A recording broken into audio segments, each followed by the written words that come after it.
अस्सलाम वालेकुम। ये है लाइव करबला और हम हरम में पास में मौजूद हैं और यहाँ पुरतपाक ज़ोरदार मातम हमें स्पेशल परमिशन मिली है हरम के अंदर आने की। मौला अब्बास का मातम किया जाता है। लाइव देखें, लाइव ज़ियारत करें। ये हरम में अब्बास के अंदर का हॉल है, हॉल में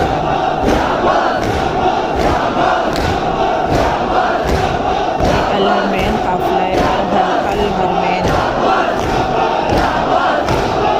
यहाँ दुआएं मांगी, आपकी दुआ पूरी होगी। मौला अब्बास सुन रहे हैं इसको और आपकी आवाज़ वहाँ तक पहुँचेगी। सब मुँह में या अब्बास या अब्बास या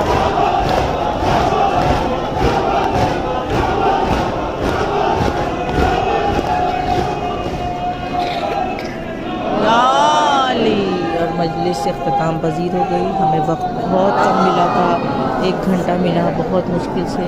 और यहाँ सब शहंशाह हुसैन नकवी ने खिताब किया। आसिफ रज़ा अलवी भी तशरीफ़ फरमाए यहाँ। तो आप लोग भी दुआएं मांगे इस हरम के तवस्सुल नहीं 2 घंटे